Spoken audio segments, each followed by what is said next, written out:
Bienvenue à toutes et à tous dans Conversation, une émission de Madame Figaro. Mon invitée aujourd'hui est actrice, réalisatrice, et elle vient de mettre en scène un opéra à l'Écho. Bonsoir, bonjour, Fanny Ardant, comment allez-vous? Bien. Je vous pose ma question rituelle, traditionnelle, celle que je pose à toutes mes invitées, à tous mes invités. Ça fait quoi d'être vous en ce moment? Ah, mais si je savais qui était vous, qui était moi. Alors ça fait quoi d'être Fanny Ardant en ce moment? En ce moment, justement, En ce moment, ces jours-ci. le spleen, Ah oui? De quoi? la mélancolie. Ah, ben, on ne sait pas, parce que en fait, j'ai une idée vague de moi. Donc, mais je suis plus mélancolique, joyeuse, Vous êtes plus mélancolique que d'habitude même ou... peut-être. Ah oui? Mais pourquoi? Non, bon, je n'êtes pas ni le prêtre, ni le psychanalyste, donc c'est difficile. Ni l'officier de police. Ah, peut-être que je parlerais plus volontiers, parce que... Ah oui? Vous parlez plus volontiers d'officier de police? Oui, parce que ce que je trouve amusant, c'est de mentir. Et que c'est plus amusant de mentir à la police que de mentir à vous qui m'accueillez si gentiment. Vous pouvez absolument mentir, il n'y a aucun problème. On est là pour ça aussi, pour accueillir les mensonges. Mais ce spleen, à quoi il serait dû? Moi, je pense que c'est comme la pluie qui arrive et qui s'en va.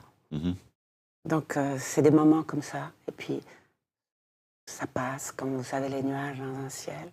Et puis, tout d'un coup, la joie revient. Et on ne sait pas non plus pourquoi. Donc, moi, je suis très soumise à ces changements climatiques.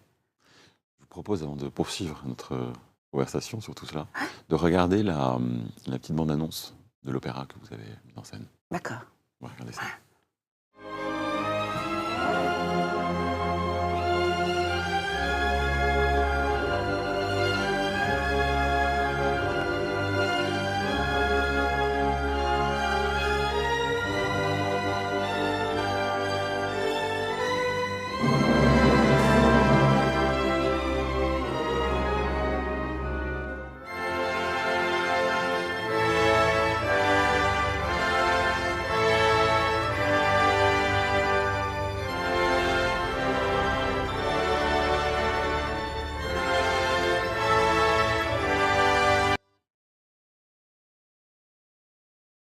Quand vous voyez ces images, est-ce que vous vous souvenez de votre envie, de votre première envie de mettre cet opéra en scène?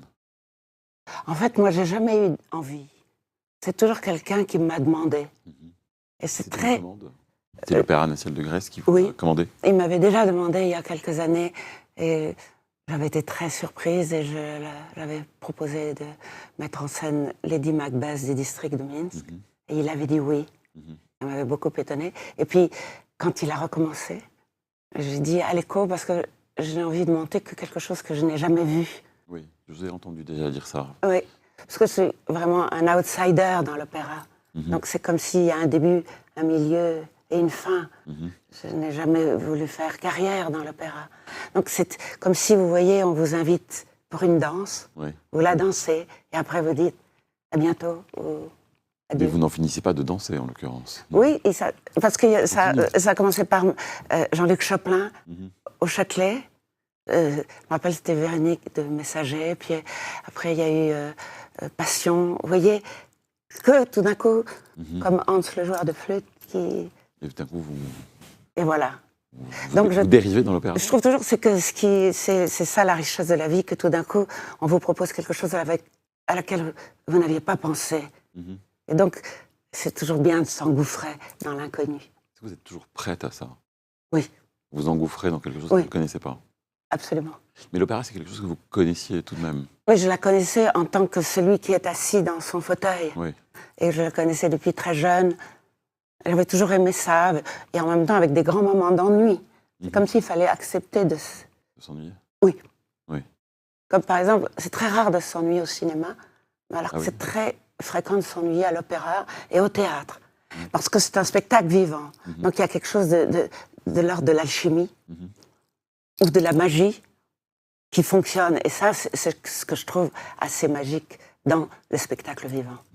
Moi, j'aime bien m'endormir parfois devant un écran. Est-ce qu'il vous arrive de vous endormir devant un opéra? Non. Non. Non, parce qu'il est énervé, finalement. Ouais. L'ennui peut être énervant. Oui. Oui. Et puis, mais en même temps, ça ne m'a jamais empêché d'y retourner. Oui. En espérant. Parce que je crois que le jour où vous avez une émotion, à l'opéra ou au théâtre, c'est inoubliable. Alors qu'au cinéma, vous avez souvent une émotion. Oui. Mais voilà, il y a quelque chose comme dans les livres. Vous savez qu'au cinéma, forcément, il y a un moment donné, vous allez être ému. Tandis qu'au théâtre, souvent, vous n'êtes pas ému. Mais le jour où vous l'êtes, ça vous foudroie et on s'en souvient toute sa vie. Je vous propose de regarder la photo que vous avez envoyée à propos d'émotion, peut-être, je ne sais pas. Vous allez nous raconter ce que c'est que cette photo. Quelle belle. Oui. Qu'est-ce que c'est cette photo? Vous pouvez nous...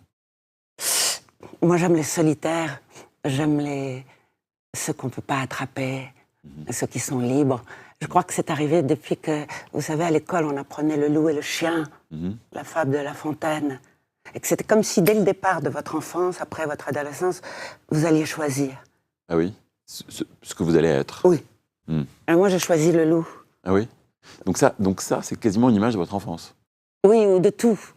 De celui qu'on n'arrive pas à attraper, celui où toujours la pensée unique dit qu'il est dangereux, qui mange les poules et les moutons, et qu'il faut le chasser, et qu'il faut le tuer, parce qu'il n'est pas complètement correct. Donc, une sorte d'animal symbolique, magnifique quand même, magnifique. Ah oui, splendide. Et puis, oui, une sorte de danger. Vous vous sentez comme ça? Non, mais par exemple, je me souviens qu'on m'avait dit qu'un loup, il connaît une seule louve. Toute sa vie, il reste avec la même louve. Ils ont peut-être des myriades de louveteaux. Mais je me disais, ah... Ça vous plaît bien, cette idée? Oui. Et puis, tu vois que... Il méritait d'être un adversaire. Parce que c'était... Oui. Donc, et puis, voilà, moi je me rappelle dans La chèvre de Monsieur Seguin, vous l'aviez lu, vous aussi? Et moi, je trouve qu'elle est... Tu vois, moi, je suis pour le loup. Ah oui? Vous êtes pour le loup qui va... Pour quelle raison vous êtes pour le loup? Parce qu'on fait un tel portrait à la pauvre chèvre que j'ai dit, mais vas-y, c'est mieux d'être mangé, mais tu vas pas rester attaché à ton piquet. Donc vous êtes plutôt pour la chèvre qui s'en va? Oui, mais je n'aimais pas les tergiversations. J'avais envie de dire, vas-y tout de suite. Ne reste pas plus longtemps attaché. Donc s'engouffrer, comme vous disiez tout à l'heure, finalement, s'engouffrer dans la brèche. S'engouffrer, oui. Dès qu'il y a une brèche, il faut y aller. Oui, et puis l'appel du grand, tu vois, des forêts, l'appel de l'inconnu, l'appel du danger. Ça, c'est quelque chose qui vous a toujours... Oui, parce que très jeune, j'ai pensé que le pire ennemi de sa propre vie, c'était la peur. Et parce que dans la peur, on commence à calculer. Dans la peur, on commence à avoir une stratégie où on se protège et que ça vous coupe les ailes. Alors que même si vous avez joué avec la peur et que vous avez perdu, vous n'avez pas tout perdu. Alors qu'avoir construit sa vie sur la peur, on a alors vraiment tout perdu. Est-ce qu'il y a quelque chose qui vous a fait peur, ou qui vous fait peur? Alors, par exemple, moi j'ai le trac. Ah oui? Vous avez le trac quand? Au moment de... Ah oui? Au moment d'interpréter? Oui. Ouais. Au cinéma. Donc c'est une sorte d'inquiétude sournoise, et je ne pourrais pas l'analyser. Donc ça, j'ai jamais réussi à m'en débarrasser. Ou peut-être que c'était justement, peut-être ce trac, ça m'empêchait d'être complètement dans l'habitude. À chaque fois, vous savez aussi, quand la première fois, on vous invite à danser. Ouais, on a le trac quand même. Est-ce que c'est le même trac que vous auriez en mettant en scène? Oui. Est-ce que c'est ce même trac? Oui, oui. Oui. C'est tout d'un coup la salle obscure avec toute la rumeur des gens comme les vagues de l'océan et on se dit, bon, peut-être j'ai tout raté, peut-être les gens vont s'ennuyer, peut-être... donc, toujours comme vous voyez, quand vous jetez une bouteille à la mer. Mais finalement, souvent, après, je me raisonne, le moment le plus excitant, c'est le moment où on fait les choses. Et ça, dans l'action, dans la fabrique? Oui. Et ça, finalement, même si c'est un désastre, je ne regrette rien. Parce que comme j'ai choisi quelque chose que j'avais envie de faire, au moment de le faire, j'étais passionnée par ce que je faisais. Ça me passionnait même avec les fureurs et tout. Et que voilà, c'est jeté, c'est donné. Adios. On peut voir à l'Echo en ce moment sur Mezzo, on peut voir que c'était loin d'être un désastre. Je me demandais ce que, comme ça en quelques mots, ce que vous y avez mis de vous-même. C'est quoi En fait, c'est tout. Quand le directeur de l'Opéra national d'Athènes m'a demandé, je voulais réunir dans une seule chose mon amour de la littérature russe. J'ai une passion pour Pouchkine. Oui. Et puis, je n'avais jamais entendu ni vu à l'Echo, mais j'en avais entendu parler. Parce que j'aimais beaucoup la musique de Rachmaninov. C'est une œuvre de jeunesse, hein, ça date de 1892. Oui, je crois que c'est son concours de conservatoire. C'est son concours de conservatoire pour lequel il obtient... Et donc, c'est pas complètement parfait, comme si c'était... tu vois, c'est comme si c'était pas des clichés. Ce n'est pas un chef-d'œuvre. Non. Voilà, exactement, c'est pas un chef-d'œuvre. On est encore dans quelque chose d'un peu... archétypal. Dans une tentative. Oui, et comme si le baryton, le ténor, la soprano, c'est les archétypes. Oui. Il n'y a pas... Voilà, parce que j'avais appris que c'était Prosper Mérimée qui avait traduit la nouvelle de Pouchkine, Les Tziganes, pour les Français, et qu'en fait, ça devenait le livret plus tard de Bizet, de Carmen. Oui. C'est presque donc pareil. on est dans des... Oui. Et ça comme en plus de ça, c'était 1 heure, et je me rappelle d'avoir proposé au directeur de l'opéra de faire 1 heure à l'Echo Rachmaninov, et puis d'inviter les tziganes des Balkans, pour que ça dure, mettons, 1h20. Parce qu'on me dit qu'un spectateur ne se déplace pas pour 1 heure, mais moi je trouve ça magnifique, un spectacle qui dure qu'1 heure. D'accord avec vous. Je vous propose d'écouter quelque chose qui dure beaucoup moins qu'1 heure. On va écouter un peu de musique, on va voir si ça vous parle, si vous reconnaissez. D'accord.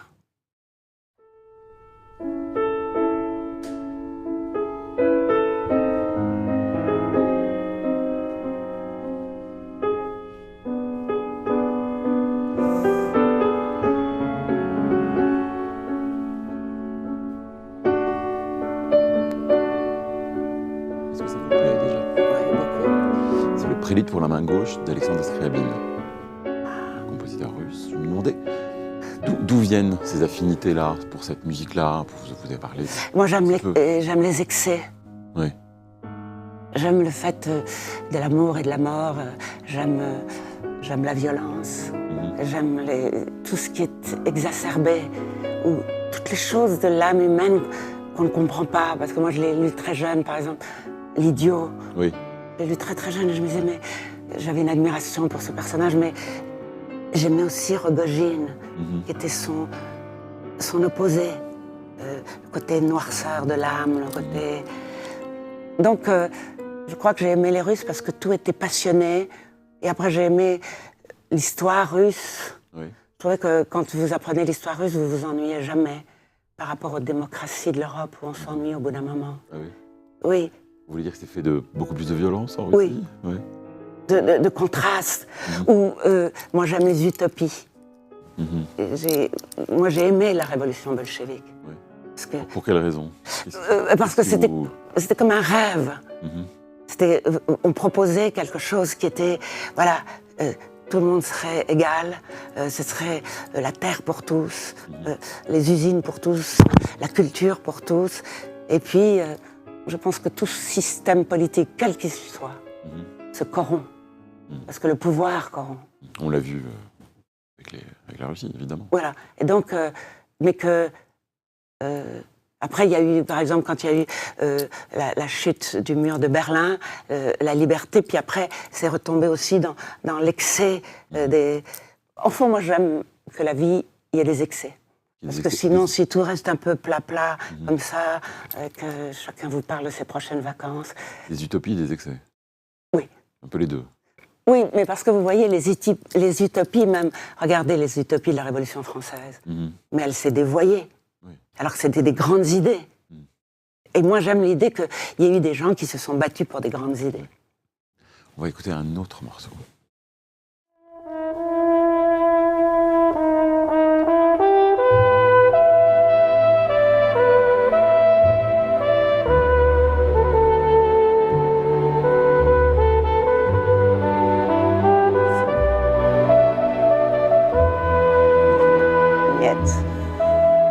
le thème d'un film que j'aime beaucoup. C'est un des thèmes de Vivement Dimanche. Ah, c'est ça. C'est un des thèmes de Marie-Christine. Ah oui. Je me demandais que dans ce film, vous jouez déjà quelqu'un qui interprète un moment. Oui. Est-ce que à cette époque-là, vous aviez déjà ce désir, par exemple, de mettre en scène, ce désir d'être sur les planches, ce désir d'aller vers l'opéra, ce désir d'aller vers des choses que vous ne connaissez pas? Non. C'est jamais venu d'un désir que j'aurais cultivé. C'est venu comme d'une surprise. Comme ce que je vous disais, il y avait 1 minute avant, je ne savais rien, et 1 minute après, j'avais dit oui. J'ai jamais pesé le pour et le contre. Moi, je me disais, bon, allez, on n'a qu'une vie, c'est mieux d'avoir essayé que d'avoir... Vous voyez, toujours quand je vous parlais du loup, pas de stratégie, allez, enfonce-toi dans la forêt. Donc, mais par contre, je sais que j'ai toujours écrit des histoires. Oui. Surtout quand je jouais au théâtre, vous savez, il y a les longues après-midi avant de jouer le soir. Donc, c'est fait de trac et d'ennui. Donc, autant les remplir d'autres choses. Et vous écriviez. Voilà. Alors, des choses où, un peu pic-pic là-haut. Donc, c'est quoi, pic-pic là-haut? C'est une utopie, pic-pic là-haut, je dirais. Je trouve que c'est... Voilà, c'est pas mal. Une utopie, pic-pic là-haut, Oui. un peu. Oui, où personne ne comprenait. Oui. Et puis un jour, j'avais écrit une histoire aussi, et j'ai rencontré Paolo Branco, qui était ce producteur. Comme ça, tu vois, qui m'a dit oui. Donc, moi qui pensais que j'étais en dehors des clous, il m'a permis de le faire. Et donc, mais moi, essentiellement, je me vis comme une actrice. C'est ça, ce qu'il y a au fond de moi-même. Est-ce que vous vous vivez, toujours comme l'actrice de Vivement Dimanche? Plus comme la femme d'à côté. Ah oui. Parce que je pense toujours qu'on peut mourir d'amour. Que c'est ça qui fait la richesse des êtres humains, qu'on peut mourir d'amour. Alors quelquefois, pas parce que vous vous êtes tiré une balle dans la tête, mais vous savez, quand on dit la mort dans l'âme, quand quelque chose est mort. Parce que je me dis que, voilà, alors que c'est pas bien de se suicider parce qu'on a des dettes, tandis que de mourir d'amour... C'est pas mal. On va passer à la section suivante. La séquence suivante, celle des mots. Je vais vous montrer quelques mots et on va voir comment ils vous font réagir ou pas. Le premier, c'est interpréter. Vous dites que vous voyez toujours comme une actrice. Est-ce que vous voyez toujours comme une interprète? Est-ce qu'interpréter, c'est quelque chose qui... Est-ce que c'est ça qui vous tient? Oui. C'est comme si on rentrait dans l'obscurité quand on interprète et que tout dans l'obscurité se construit et que tout d'un coup on arrive devant la lumière et on donne. Parce qu'on peut jouer des rôles qui font partie du répertoire, on peut jouer des rôles qui ont été souvent joués. Ou, au cinéma, non, c'est différent. Mais, ou un nouveau texte. Et moi, c'était toujours... Moi, j'ai souvent dit que le cinéma, c'était la lumière dans le noir.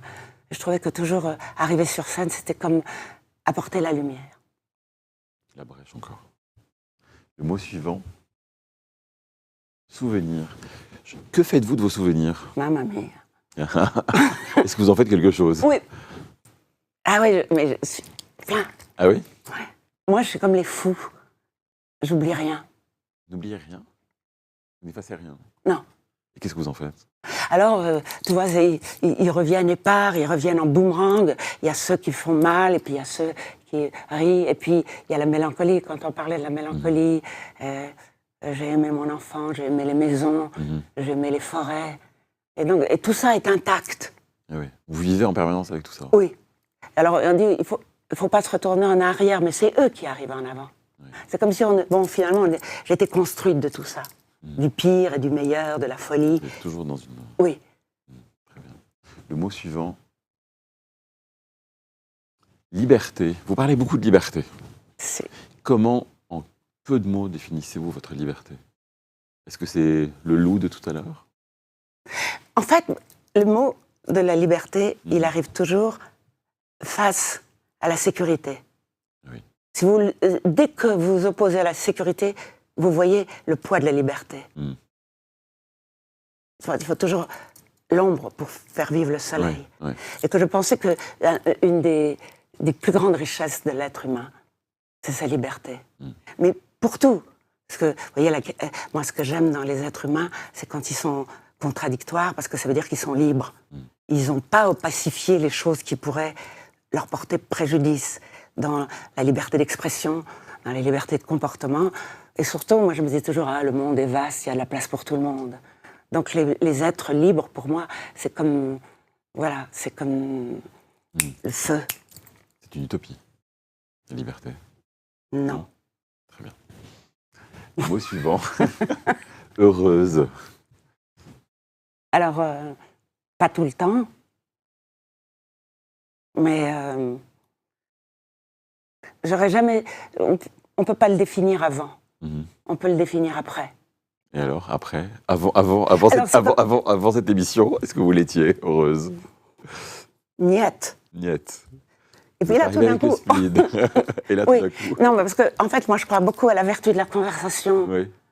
Tu vois, tout d'un coup, vous êtes un inconnu, puis vous posez des questions qui sont obligées que je dois me rassembler à l'intérieur de moi pour dire ma vérité. Donc, tout d'un coup, allez hop, tout le truc est parti. Et que souvent, voilà, le moment présent, il faut être dans le moment présent parce que c'est souvent peut-être une chance d'être heureux. Ouais. Le mot suivant, littérature. On a parlé de la Russie, la littérature russe, mais quelle autre littérature et êtes-vous encore dans la littérature? Moi, j'ai beaucoup aimé aussi la littérature française. Moi, j'ai lu très jeune, trop jeune.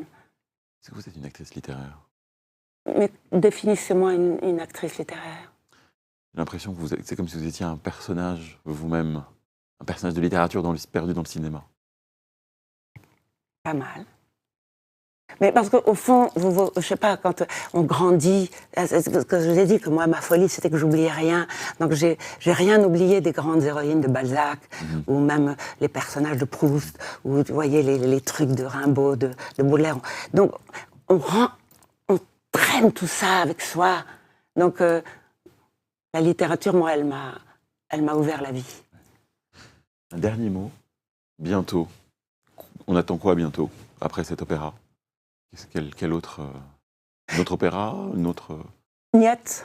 Niet. Mais je vais mettre en scène un film. Ah oui. Et donc, que j'ai écrit. Donc aussi, c'est toujours une aventure. Que Sarah. Sarah. Avant de se quitter, je vous propose de regarder un message que quelqu'un a envoyé pour vous. On regarde, on écoute. Parler de Fanny, c'est peut-être l'une des choses que j'aime le plus faire au monde, parce que c'est l'une des personnes les plus aimables, les plus émouvantes, les plus intenses, les plus drôles, les plus punk, les plus... C'est débridé avec Fanny, il se passe toujours quelque chose, qu'on se dise des mots doux, ou qu'on s'engueule, ou qu'on parle cinéma, littérature. C'est jamais conventionnel, jamais attendu.